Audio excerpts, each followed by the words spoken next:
에스겔 12장 여호와의 말씀이 내게 임해 말씀하셨다. 사람아, 너는 반역하는 족속 가운데 살고 있다.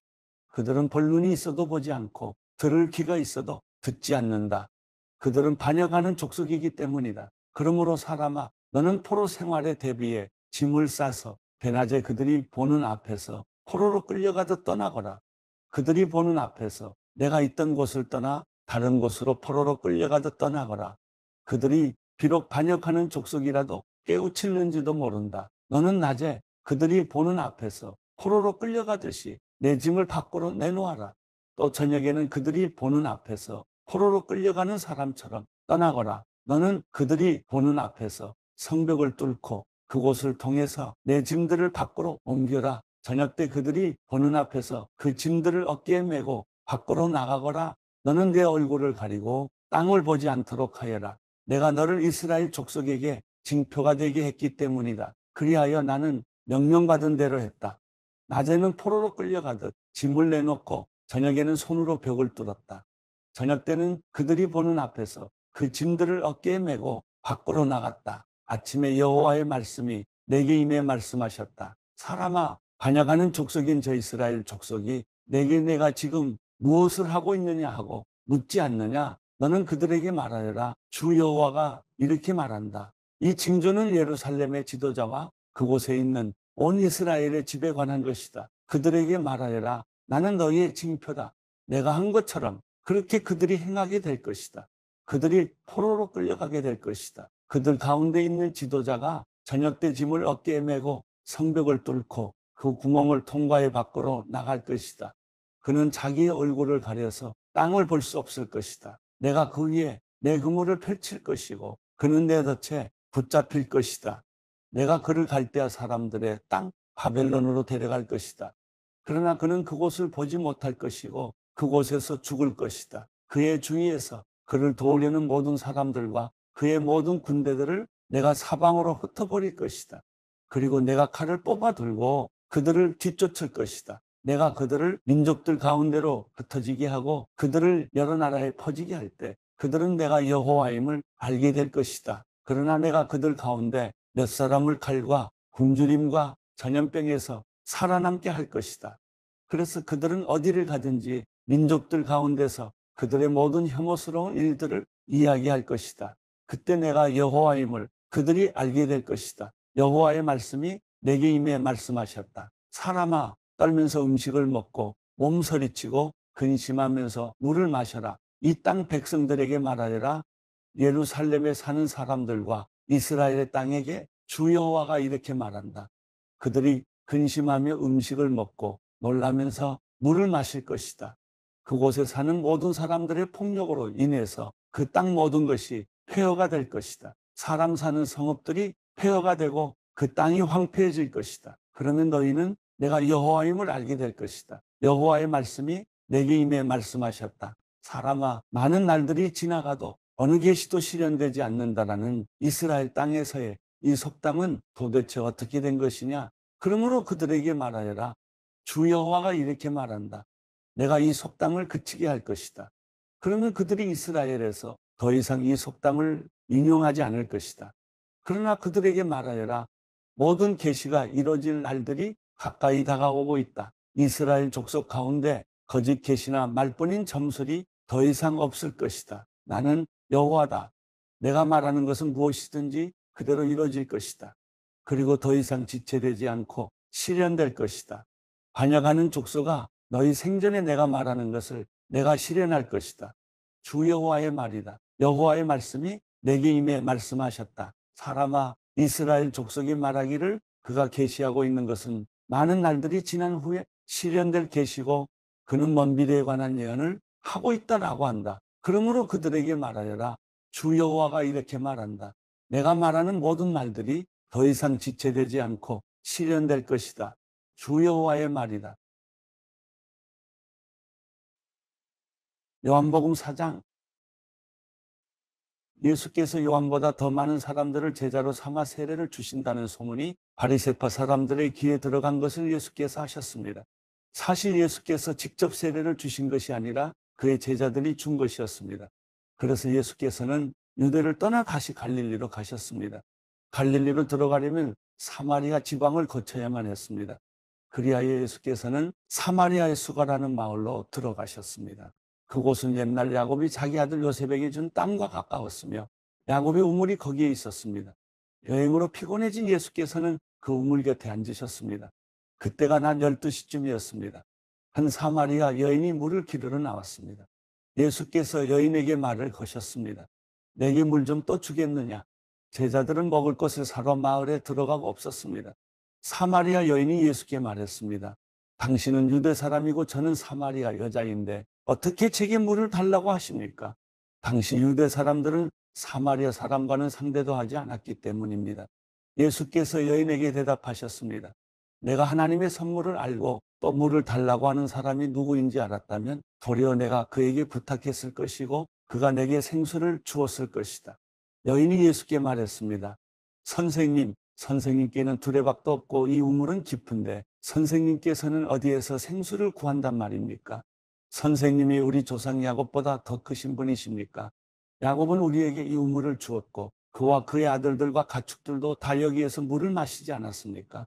예수께서 대답하셨습니다. 이 물을 마시는 사람마다 다시 목마를 것이다.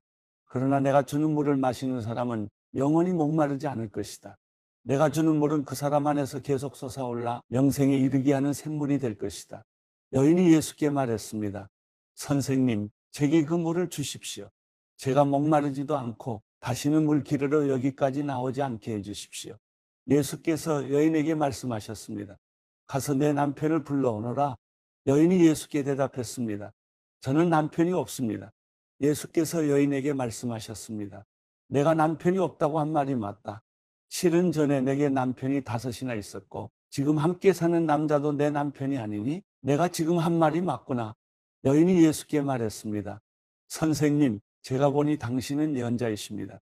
우리 조상들은 이 산에서 예배를 드렸는데 당신네 유대 사람들은 예배는 예루살렘에서만 드려야 한다라고 말합니다. 예수께서 여인에게 말씀하셨습니다. 여인아, 나를 믿어라. 이제 이 산도 아니고 예루살렘도 아닌 곳에서 아버지께 예배드릴 때가 올 것이다. 너희 사마리아 사람들은 알지 못하는 것을 예배하지만 우리 유대 사람들은 알고 있는 것을 예배한다. 이는 구원이 유대 사람들로부터 나오기 때문이다. 이제 참되게 예배하는 사람들이 영과 진리로 아버지께 예배드릴 때가 오는데 지금이 바로 그때다. 아버지께서는 이렇게 예배드리는 사람들을 찾고 계신다. 하나님은 영이시니 하나님께 예배드리는 사람은 영과 진리로 예배드려야 한다. 여인이 예수께 말했습니다. 저도 그리스도라고 하는 메시아가 오실 것을 압니다. 메시아가 오시면 우리에게 모든 것을 알려주실 것입니다. 그러자 예수께서 여인에게 말씀하셨습니다. 지금 내게 말하고 있는 내가 바로 그 메시아다. 바로 그때 제자들이 돌아와 예수께서 한 여인과 말씀하시는 것을 보고 놀랐습니다. 그러나 아무도 무엇을 요구하십니까? 왜 저 여인과 말씀하고 계십니까? 라고 묻는 사람이 없었습니다. 여인은 물 항아리를 내버려 둔 채 마을로 돌아가 사람들에게 말했습니다. 와서 내 과거를 모두 말해준 사람을 보십시오. 이분이 그리스도가 아니겠습니까? 사람들이 마을에서 나와 예수께로 나아갔습니다. 한편 제자들은 예수께 청했습니다. 랍비여, 뭘 좀 드십시오. 그러나 예수께서는 그들에게 말씀하셨습니다. 내게는 너희가 알지 못하는 양식이 있다. 그러자 제자들이 서로 수군거렸습니다. 누가 벌써 잡수실 것을 갖다 드렸는가? 예수께서 말씀하셨습니다. 내 양식은 나를 보내신 분의 뜻을 행하고 그분의 일을 완성하는 것이다.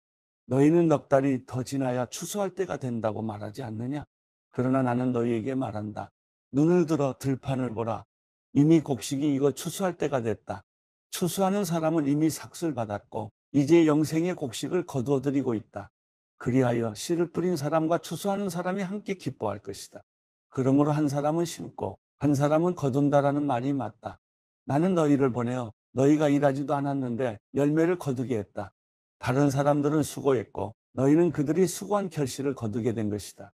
그 마을에 사는 많은 사마리아 사람들은 여인이 그분이 내 과거를 모두 말해준 사람이다라고 증언했기 때문에 예수를 믿었습니다. 그래서 사마리아 사람들은 예수께 나와 그들과 함께 머물 것을 청했습니다. 예수께서는 그곳에 이틀 동안 머무르셨습니다. 그래서 더 많은 사람들이 예수의 말씀을 듣고서 믿게 됐습니다. 사람들이 여인에게 말했습니다. 이제 우리가 믿는 것은 당신의 말 때문에 믿는 것이 아니요. 우리가 그 말씀을 직접 듣고 보니 이분이 참으로 세상의 구주이심을 알게 됐어. 이틀 후에 예수께서 그곳을 떠나 갈릴리로 가셨습니다. 전에 예수께서는 예언자가 자기 고향에서 존경받지 못함을 직접 증언하신 적이 있었습니다. 예수께서 갈릴리에 도착하시자 갈릴리 사람들은 예수를 환영했습니다. 그들은 6월절에 예루살렘에 갔다가 예수께서 거기서 행하신 일들을 모두 목격했던 것입니다. 예수께서는 전에 물로 포도주를 만드셨던 곳인 갈릴리 가나에 다시 들르셨습니다. 그곳에는 왕의 신하 한 사람이 있었는데 그의 아들이 병에 걸려 가버나움에 있었습니다. 예수께서 유대에서 갈릴리로 오셨다는 소문을 들은 왕의 신하는 예수께로 가서 오셔서 자기 아들을 고쳐달라고 애원했습니다. 그의 아들은 거의 죽어가고 있었습니다. 예수께서 그에게 말씀하셨습니다. 너희는 표적이나 기사를 보지 않고서는 전혀 믿으려 하지 않는다. 신하가 말했습니다. 선생님, 제 아이가 죽기 전에 내려와 주십시오. 예수께서 그에게 대답하셨습니다. 가보아라. 내 아들이 살 것이다. 그는 예수의 말씀을 믿고 갔습니다. 신하가 집으로 가는 도중에 마중 나온 하인들을 만나 아들이 살아났다는 소식을 들었습니다. 그가 하인들에게 아이가 언제부터 좋아졌느냐고 묻자 어제 오후 1시에 열이 떨어졌습니다. 하고 종들이 대답했습니다.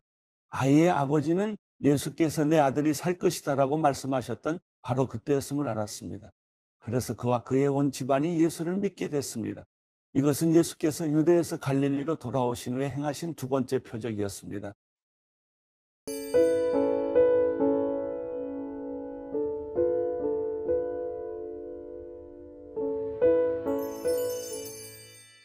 시편 11편 내가 여호와를 의뢰하는데 어째서 너희가 내 영혼에게 새처럼 산으로 피하여라 하고 말하느냐. 보라, 악인들이 화살을 활에 대어 당기고 마음이 바른 사람을 남몰래 쏘려하고 있구나. 기초가 무너지고 있는데 의인들이라고 별 수 있겠는가. 여호와께서 그분의 거룩한 성전에 계시고 여호와의 옥좌는 하늘에 있으니 그분이 눈을 열어 사람들을 지켜보신다. 여호와께서는 의인들을 시험하시고 악한 사람들과 폭력을 좋아하는 사람들을 미워하신다. 악인들에게는 덫과 불과 유황과 무서운 혼란을 비오도 쏟아부으실 것이니 그것이 그들의 몫이 되리라. 의로우신 여호와께서는 의를 사랑하시니 정직한 사람은 그분의 얼굴을 보리라.